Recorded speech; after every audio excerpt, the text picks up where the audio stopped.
Class 12 sociology chapter 3 का आज जो हम पार्ट कवर करेंगे वो है फैमिली। इसमें हम कोई प्री चर्चा नहीं करेंगे फैमिली के बारे में, जितना हमारे काम की चीज़ है सिर्फ उतना करेंगे।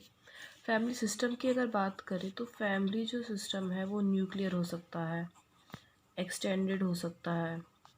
इसके अलावा जो हमारी 6 बातें जिन्हें हम एक बार करके पढ़ेंगे वो है पैट्रियार्की, मैट्रियार्की, पैट्रिलिनियल, मैट्रिलिनियल,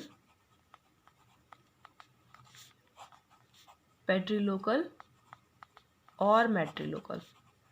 अगर न्यूक्लियर फैमिली की बात करें तो हमें सबको पता है ज़्यादातर लोग जो है वो न्यूक्लियर फैमिली में रहते हैं। हम में से भी कई जो है न्यूक्लियर फैमिली में रहते होंगे, बट इसकी सोशियोलॉजिकल डेफिनेशन क्या है कि अगर कोई लाइन लिखी आ जाए और हमें न्यूक्लियर टिक करना हो तो न्यूक्लियर फैमिली जो होती है उसमें वन सेट ऑफ पेरेंट्स होते हैं, यानी कि एक मम्मी एक पापा, एक मम्मी एक पापा एंड देन उनके बच्चे। एक्सटेंडेड फैमिली की बात करें तो उसमें 2 से ज़्यादा जनरेशन होती है, 2 से ज़्यादा जनरेशन होती हैं और 1 से ज़्यादा कपल होता है। जो लोग अपने दादा दादा के साथ रहते हैं या फिर उनके चाचा चाची ताया ताई उनके साथ रहते हैं, वो लोग क्या करते हैं, वो एक्सटेंडेड फैमिली सिस्टम है उनका, वो एक्सटेंडेड फैमिली में रहते हैं। इसके बाद अगर एक छोटी सी बात करें तो जो एक्सटेंडेड फैमिली होती है उसे हम जॉइंट फैमिली सिस्टम भी कहते हैं। अब एक और बात, हम सोचेंगे जैसे ही जॉइंट फैमिली का दिमाग में हमारे एक इमेज बनेगी तो हम हमेशा सोचेंगे कि जॉइंट फैमिली जो है वो एक इंडियन सब कॉन्टिनेंट का फीचर है, मतलब इंडिया का फीचर रहा है। बट इन एक्चुअल कुछ ही सोसाइटीज़ या कुछ ही सोसाइटी के सेक्शंस तक जो है ऐसा सिस्टम, फैमिली सिस्टम ऐसा रहा है इंडिया में।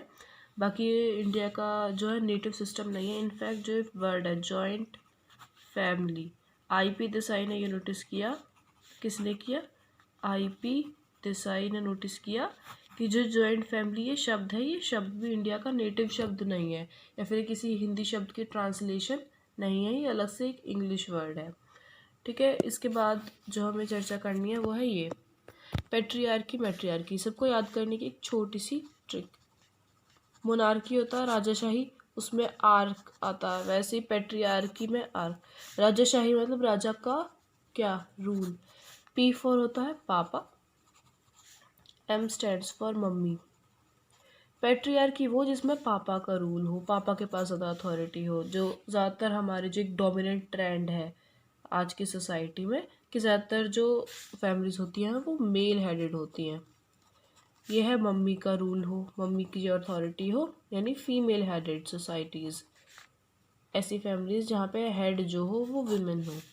पैट्रिलिनियल मैट्रिलिनियल, इसे हम याद करेंगे लाइनेज से। लाइनेज का अर्थ होता है रियासत जो जारी है, कहाँ से कहाँ जा रही है, जो सारी प्रॉपर्टी है, ज़मीन है, जायदाद है, वो किससे किस पे पास हो रही है। पैट्रिलिनियल में पापा से बेटे में पास हो रही है, मैट्रिलिनियल में मम्मी से बेटी फिर उससे नाती, ठीक है, होता। ठीक है, तो ये सिस्टम है जो ये डोमिनेंट ट्रेंड है। ये चीज़ जो है हमें कहाँ देखने को मिलती है, एक तो साउथ इंडिया, दूसरा नॉर्थ ईस्टर्न साइड जाओगे, नॉर्थ ईस्टर्न स्टेट्स में खासीज, जैंतियाज, ये जो कम्युनिटीज़ हैं। देन पैट्रिलोकल मैट्रिलोकल, लोकल शब्द जो है वो हम एरिया को रेफर करने के लिए यूज़ करते हैं मोस्ट कॉमनली। पैट्रिलोकल वो होता है कि शादी के बाद जो कपल है वो जो ग्रूम है उसकी फैमिली के साथ रह रहा है, जो ज़्यादातर हमारे यहाँ जनरल ट्रेंड है। मैट्रिलोकल है कि जो शादी है उसके बाद जो लड़की है उसकी फैमिली के साथ रह रहा है, जिसे हम मजाक उड़ाते हुए घर जमाई सिस्टम बोलते हैं। ठीक है, एक बार इसको देख लेना। इसके बाद जो हम बात करेंगे वो करेंगे फैमिली जो होती है ना हमारी, वो बाकी सारे एक सोशल एस्पेक्ट है, ठीक है, वो बाकी सारे एस्पेक्ट, वो पॉलिटिकल, इकोनॉमिक, ठीक है, कल्चरल, इन सब चीज़ों से लिंक्ड होती है। कहने का मतलब क्या है कि हमारा प्राइवेट स्फेयर कहीं ना कहीं हमारे पब्लिक स्फेयर से, एजुकेशन भी डाल सकते हैं इसमें, एजुकेशनल, इनसे लिंक्ड होता है। कैसे होता है, एग्जाम्पल देते बताते हैं। एग्जाम्पल देके बताऊँ तो फॉर एग्ज़ाम्पल जैसे कि हुआ था हिमालयाज़ में जो सारे मैन थे जो है वो इंडस्ट्रियल वर्कर्स बन के जो है वो चले गए इंडस्ट्रीज में वर्क करने। पीछे से क्या हुआ, कई सारे घर जो है वो हो गए फीमेल हेडेड, क्योंकि जब वो चले गए तो फीमेल को सामने आना पड़े, they became the head of the family. तो ये क्या हुआ, एक इकोनॉमिक चेंज की वजह से, एक जॉब अपॉर्चुनिटी के चेंज की वजह से फैमिली सिस्टम में चेंज आया। एक और, जब यंग पेरेंट्स जो होते हैं, जो सिटीज़ में जो पेरेंट्स होते हैं, जब दोनों वर्किंग होते हैं, मदर और फादर दोनों वर्किंग होते हैं, ऐसे में क्या होता है कि जो चिल्ड्रन होते हैं उनका ख्याल रखने के लिए दादी दादा जो होते हैं उनको बुला लेते हैं। तो ज़्यादा जो लोग अगर काम करेंगे, ज़्यादातर जो पेरेंट्स हैं अगर वो वर्किंग होंगे, तो इससे क्या चेंज आया कि ग्रैंड पेरेंट्स जो है वो विलेज टू सिटी माइग्रेट कर रहे हैं। तो इस तरह से हमारा जो प्राइवेट स्फेयर है वो किसी न किसी तरीके से पब्लिक स्फेयर से मैच करता है, उससे कहीं ना कहीं इन्फ्लुएंस होता है और उसे इन्फ्लुएंस करता है। एक चीज़ और है जो इन चीज़ों को याद करने के लिए, वो ये कि अगर हम पैट्रियार्की की बात करें या पैट्रीलिनियल की बात करें या पैट्रीलोकल की बात करें, ये तीनों जो है डोमिनेंट ट्रेंड है। पैट्रियार्की, पैट्रीलिनियल सिस्टम और पैट्रीलोकल, ये हमें देखने को मिलते हैं सोसाइटी में। ये जो चीज़ें हैं मैट्रियार्की, मैट्रीलिनियल, मैट्रीलोकल, ये हल्की सी रेयर है। अब हम बात करते हैं मैट्रिलिनी की। हम सोचेंगे कि हमारे आसपास जो डोमिनेंट ट्रेंड है वो ये है कि जो लाइनेज है, जो विरासत जो हो रही है, वो फादर टू सन पास हो रही है। तो ऐसी सोसाइटीज़ कौन सी है जहाँ पे मैट्रिलिनी फॉलो होती है? मैंने बताया था, एक तो साउथ में है कुछ सोसाइटीज़। दूसरा जो हम मेन डिस्कशन करने वाले हैं वो है खासीज़ के ऊपर। खासीज़ और जयंतिया जो ये मेघालय की ट्राइब्स हैं, ठीक है, मेघालय की ट्राइब्स हैं ये। तो ये जो खासियाज और जयंतीज है, जो ट्राइब्स है, इनमें जो ये मैट्रिलिनी सिस्टम है इसके बारे में बात करते हैं। सबसे पहली बात ये कि ये जो सिस्टम है, कई सारे मैन ने ये फील किया कि ये जो मैट्रिलिनी का सिस्टम है ये विमेन की तरफ वेटेड डाउन है, मतलब वुमेन की तरफ पलड़ा भारी है इस चीज़ का। और उन्होंने इस चीज़ को करेक्ट करने की कोशिश भी करी। वो कैसे करी वो पॉइंट में देखेंगे। पहली चीज़ ये कि ये जो मैट्रिलिनी का सिस्टम है ये कॉन्ट्रडिक्शन पैदा करता है। कॉन्ट्रडिक्शन समझते हो कि दो चीज़ें एक दूसरे के विपरीत जा रही हैं। कॉन्ट्रडिक्शन किस किस के लिए और कैसे कैसे? कॉन्ट्रडिक्शन पैदा करता है दो तरह की चीज़ों में। पहली चीज़ क्या है? इनहेरिटेंस। दूसरी चीज़ क्या है? अथॉरिटी। ठीक है, कि जो विरासत है वो जा तो मम्मी टू बेटी रही है, लेकिन अगर अथॉरिटी की बात करें, पावर की बात करें, तो वो जो है वो मम्मी के भाई से, ये जो बेटी है इसके भाई यानी मामा टू भतीजा जा रही है, भांजा।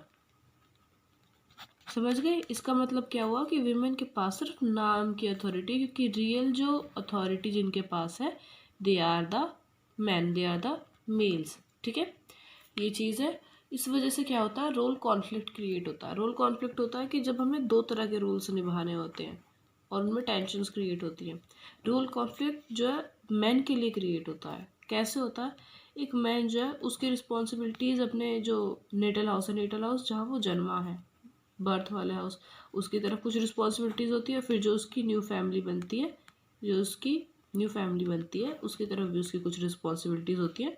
तो उसकी वजह से रोल कॉन्फ्लिक्ट क्रिएट हो जाता है। लेकिन ये जो रोल कॉन्फ्लिक्ट है ये विमेन के लिए ज़्यादा डिस्टर्बिंग होता है। ये विमेन के लिए ज़्यादा डिस्टर्बिंग कैसे होता है कि वो कभी भी श्योर नहीं रहेगी कि उसका जो हस्बैंड है वो उससे या फिर अपनी खुद की फैमिली से ज़्यादा इंटरेस्टेड अपने नेटल हाउस वाली फैमिली में। तो इस वजह से रोल कॉन्फ्लिक्ट क्रिएट होता है, जिसकी वजह से विमेन बहुत ज़्यादा इफ़ेक्ट होती हैं। ये जो सिस्टम है, अगर कोई रूल्स का उल्लंघन होता है तो भी ये सिस्टम जो है मेल्स की तरफ ज़्यादा लीनियंट है। और इसमें बस यही फ़र्क है कि जो मेल है उसके लिए उसकी नानी साइड जो है ज़्यादा मैटर करती है। उसकी नानी साइड यानी कि मैट्रिकिन जो है ज़्यादा वो करती है, मैटर करती है एज़ कम्पेयर टू द दादी साइड विच इज़ पैट्रिकन। एक छोटी सी बात बोली थी कि इसको चेंज करने की कोशिश की, तो इसको चेंज करने की कोशिश की through the Meghalaya succession act. इसमें जो बातें आ सकती हैं सिर्फ वो कवर करेंगे। पहली बात ये जो ये पूरा मेल हेडेड था, इतना हम देख सकते हैं कि मेल्स ने ही इस चीज़ को, किस चीज़ को, मैट्रिलिनी सिस्टम को, जो खासीज और जयंतियाज में चल रही थी, उसे रिफॉर्म करने की इन्होंने कोशिश की। मेघालय सक्सेशन एक्ट की सिंपल सी बात करें तो उन्होंने ये लिखा है कि ज़रूरी नहीं है कि जैसे मैट्रिलिनी सिस्टम चलता आ रहा है वैसे चलता है। इन्हें लगता था कि जो सिस्टम है ये वुमेन की तरफ जो है ज़्यादा झुकाव है सिस्टम का, तो इन्होंने सिंपल सी बात कर दी है इसमें कि कोई भी जो बंदा है वो अपनी एक विल बनाकर अपनी प्रॉपर्टी को पास ऑन कर सकता है। ज़रूरी नहीं है मैट्रिलिनी ही फॉलो हो, एक विल बनाकर भी प्रॉपर्टी पास ऑन हो सकती है। विल मतलब अपनी मर्जी से वो प्रॉपर्टी को जिसको चाहे उसको दे सकते हैं। ठीक है, यहाँ पर ख़त्म हो रहा है ये फैमिली का टॉपिक।